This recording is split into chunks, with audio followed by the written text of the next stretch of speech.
Moskovskiy oblastning Odinsovo shahrida 10 yasharlik tojikistonlik Qobiljon o'ldirildi. 2026-yilda mehnat muhojirlarga uyga pul yuborish tizimlariga yangi talablar qo'yilmoqda. MVD chet el fuqarolariga Rossiyada 1 yilda 90 kun yurish tartibining natijalari haqida ma'lumot berdi. 2026-yilda RVPga kerak bo'lgan kvotalar haqida rasmiy ma'lumot chiqdi. Yaqin vaqtda Dumada mehnat muhojirlarini oila a'zolarini o'z bilan olib kelishga cheklovlar qo'yishga tegishli qonun qabul qilinadi.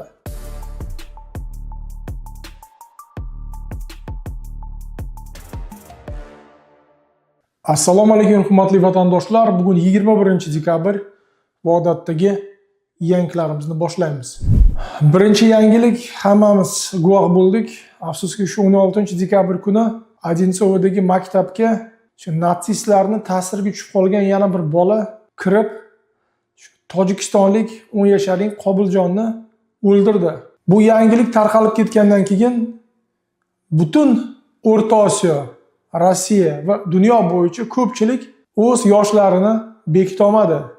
O'z o'rnida Tojikiston hukumati shu Tojikistonda joylashgan Rossiya elchisiga da'vo yetkazildi. Rasmiy da'volardan tashqari millionlab odamlar bu voqea ustidan shu Rossiyada bo'layotgan millatchilik siyosatiga o'z e'tirozini bildirishdi. Ha, albatta, agarda bizning bolajonlarimiz Rossiyaning maktablarida o'zini xavfsiz sezmasa, qanday bir Rossiya, Tojikistonlik, Rossiya, O'zbekiston orasidagi munosabatlar haqida gapirsa bo'ladi. Menimcha bunday odamlarni reaksiyasini ko'rib, hozir Rossiyada ham, O'zbekiston, Tojikiston, boshqa O'rta Osiyo davlatlarida ham yaxshi tushuntirishibdi. Hozir Rossiyada bo'layotgan shu millatchilik siyosatini, shu mehnat muhojirlariga bo'layotgan munosabatni qandaydir o'zgartirish kerak. Chunki buni o'zgartirmasak, bunday voqealar faqat ko'payib kelaveradi. O'z tomonimdan niyat qilamanki, bu voqea Rossiyada shu oddiy bытовой убийство emas, balki shu millatchilik asosida po nasionalnому признаку deb baholanadi va aynan shu modda bilan sudga chiqariladi.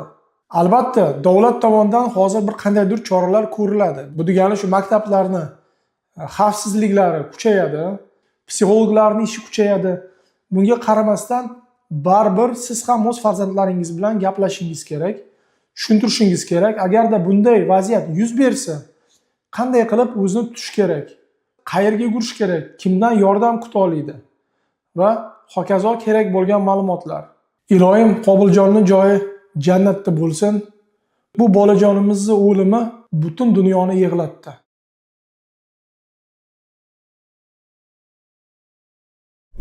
2025-yil doirasida bes patent yurgan mehnat muhojirlariga Rossiyada yangi tizim qo'llangan. Aynan patentsiz 1 yil ichida chet el fuqarolar Rossiyada 90 kun yurishga haqli bo'lishdi. Bu degani ilgaridek shu vest qilib, registratsiyalarni cho'zdirib yuraverib, bes patent yurish tartib yo'q bo'ldi. Hozirgi qo'llanayotgan tizim har bir chet el fuqaroni har Rossiyada yurgan kunini hisoblab kelmoqda. Agarda siz Rossiyada 90 kundan ko'proq qolmoqchi bo'lsangiz, siz patent rasmiylashtirishingiz kerak. Agarda Qirg'iziston, Qozog'iston fuqarosi bo'lsangiz, ish beruvchi bilan трудовой договор qilish kerak yoki talabalikka hujjatlarni topshirish kerak. Boshqa vaziyatlarda siz reyestrga tushib qolasiz va Rossiyadan выдворение bo'lasiz. 2026-yildan boshlab Rossiyadagi pul yuborish tizimlariga Rossiyaning Markaziy banki tomonidan yangi talablar qo'yilmoqda. Baland ehtimol bilan 2026-yilda mehnat muhojirlar uyga pul yuborayotganda ularga nisbatan yana bir tekshiruv o'tkaziladi. Bu tekshiruv pullarni kelib chiqishi.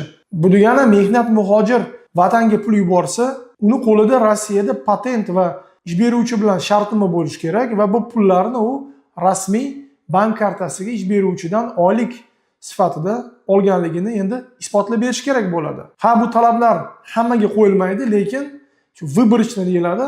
Agar to'lov miqdori juda katta bo'lsa yoki bir qandaydir boshqa bir asoslar bor bo'lsa, bu degani pul yuborayotgandan oldin reyestrda bo'lgan yoki bir shu droperlarga tegishli joyi bor bo'lsa, bunday vaziyatlarda endi pul yuborish tizimlari дополнительный hujjatlarni so'rashga haqli bo'lishlari mumkin. Imkoniyat bilan foydalanib eslatmoqchiman. Bugun mehnat muhojirlarga eng yaqin bo'lgan va ko'p savollar bilan qiynamaydigan va eng yaxshi kurs qiladigan bu Mir Privilegiy banki. Aynan Mir Privilegiy orqali pul yuborsangiz va promokod o'zbek tersangiz, siz Rossiyada yurgan vatandoshlarimizga Saxovat fondi orqali yordam berasiz. Xo'sh, yerdan ссылка chiqadi, yuklab olinglar va yaxshilikka ishlatinglar. Keyingi yangiliklar Sverdlovskiy oblastdan keldi. Bu yerda rahbariyati 2026-yilda mehnat muhojirlarga ishlash man etilgan sohalar haqida ma'lumot berishdi. Sverdlovskiy oblasti endi taksi, общественный transport, kuryer xizmati, ta'lim sohasi, tibbiyot sohasi, bolalarning oziq-ovqatlarini ishlab chiqarish sohasi, sport va boshqa xizmat ko'rsatish sohalari. Bu degani endi shu Yekaterinburgga o'xshagan shaharlarda aynan patent asosida mehnat muhojirlar xizmat ko'rsatish sohalarida ishsiz qolib ketishadi. Agar siz ish beruvchingiz bez dogovor ishga olaman desa, ehtiyot bo'linglar. Agar imkoniyat bor bo'lsa, boshqa hududga chiqib, shu boshqa joylardan rasmiy ishga joylashinglar. Rossiyaning hukumati 2026-yilda kvotalar soni haqida ma'lumot berdi. Rasmiy ma'lumot bo'yicha Rossiya bo'yicha kvotalarning soni 20% ga kamaydi. Eslatib o'taman, kvotalar bu shu asossiz chet el fuqarolariga RVP olish uchun kiritilgan va aynan shu kvotalar yildan yilga kamayib kelmoqda. Masalan, 2026-yilda kvotalarning soni 5500 ta bo'lsa, bir tasavvur qiling, 2021-yilda bu kvotalarning soni 40 mingdan ko'p bo'lgan. Xullas, hozirgi vaziyatda shu 2026-yilda kvota olish nihoyat qiyin bo'ladi. Shuning uchun har xil firmalar, yuristlar pulga shu tanish bilish orqali kvota qilib beramiz deganlardan ehtiyot bo'ling. Bu masalada har yili ko'p bizning vatandoshlarimiz pulni yo'qotishmoqda. Keyingi yangilik Dumadan keldi. Xullas, yaqin vaqtda, bu degani 2026-yilda yanvar-fevrallarda mehnat muhojirlariga Rossiyaga o'z oila a'zolarini olib keltirish ancha qiyinlashtiriladi.